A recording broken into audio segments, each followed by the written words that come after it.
Oh man, you don't want to know how many times I've recorded this. I hope the audio's okay. Hey, it's Sean. How are you? It's 2019. I closed my studio.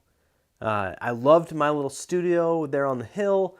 It was fantastic for a few years, but I'm traveling a ton for work now, and it just didn't make sense to keep paying for rent and to put internet and air conditioning and heating in that inefficient building for a building that I wasn't there that much, really. From August, September, October, November, I was in town for like a few weeks at a time, and I wasn't always in my studio, and so with 2019 shaping up the way that it's shaping up already, it just made sense to close the studio. And for the time being, I'm happily working from my home, which means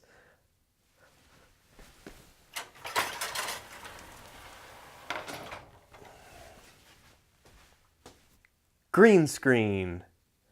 I can be anywhere, like outer space or in front of a green screen. The one problem with the green screen is that my motions now have to stay more centered, because if I reach out past the edge of the green screen, my arms just get cut off. So I need to learn to stay here. I'm also using a lav mic, which I hate, and I've recorded this video now 4 times, and I finally went and listened to the audio, and I had it stuck inside my shirt using a Rycote sticky. I couldn't get through it. I'd edited some of the video, and I was like, you know what, I'm just going to go with it. I'll put a disclaimer at the beginning and it'll be fine. And then the more I listened to it, it was so distracting and rustly. And maybe it's this Prana shirt, which is like quick dry. It's sort of nylon-y to the touch. Maybe it's the shirt's fault, but I just couldn't do it. So I'm re-recording and quickly walking through. I watched a video that I made in the end of 2017 about my goals for 2018. And I did really bad according to that video. That video, my goals at the time seemed mostly about YouTube. My goals included uploading at least thrice per week. I wanted to get 10,000 subscribers, and I wanted to hit 100,000 views. And I don't think I uploaded at all during October or November, maybe one video. I did very poor. I was at 174 subscribers when I made that goal, and I've more than doubled that. I'm at like 475 right now, almost 500, but nowhere near the 10,000. But I did hit 125,000 views, sort of by accident. I made a couple videos about microphones and Canon versus Sony, and those videos got a lot of views and contributed to that. So, hey, some success.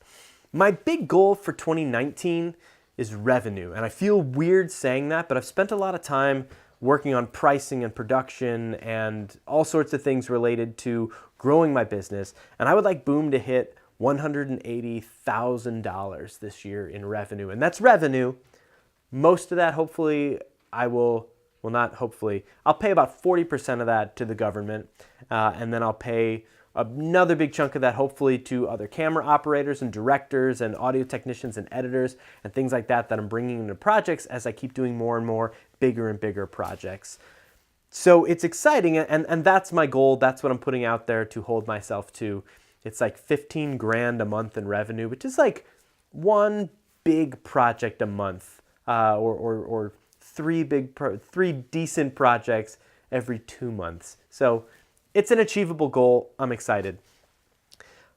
My other goal is to make myself more versatile. And so if you're seeing this video, A, it has been a road to get here, but B, I'm editing it in Premiere. I started in Premiere when I was in high school. I asked for Premiere for Christmas one year, and that's when I first started doing video editing. And then I switched to Final Cut when I got to CNN. I was using Final Cut 7, and then when I started Boom, I was using Final Cut Studio, and then Final Cut X came out, and I switched to X, and I loved it. Yes, it was a slow start, but I love it. And so I'm gonna have to give my thoughts in a few weeks on Premiere versus Final Cut, and what is just the bias that I like because I'm faster with Final Cut, and what are the things where it's like, okay, this is really something Premiere needs to have, where Final Cut is superior. I'm also eager to see where Premiere is superior, although just in the built-in green screen effects alone, I've tried this a couple times and I hate Premiere's built-in keyer. It sucks. You have to do so many layers. And Final Cut, you can select a range. You can like draw a square around part of the green screen and be like, hey, all these colors. And Final Cut's like, hey, buddy, I gotcha. I like that. But that's it really for 2019. My goal is to travel a lot more and to really focus on producing some bigger jobs and to get back to doing some YouTube videos, because every time I do these, I learn more. I learned a ton tonight about using lav mics. I never use them in the field. I can count maybe twice in my life, both with Strange Donuts, when we were walking around the kitchen, have I laved somebody. I'm always throwing up a boom mic because I love them, but I'm dealing with a project right now where I have to hire an audio engineer to fix the audio because the boom mic was overcome by the HVAC, and so maybe I should have thrown a lav on it, but I'm learning. So I learn every time I make these little YouTube videos, and I'm learning now Premiere, and so hopefully the lessons aren't too hard, but I'm excited to keep trying to create because every time I do, I learn more and I get excited. So that's it. See you later. Bye.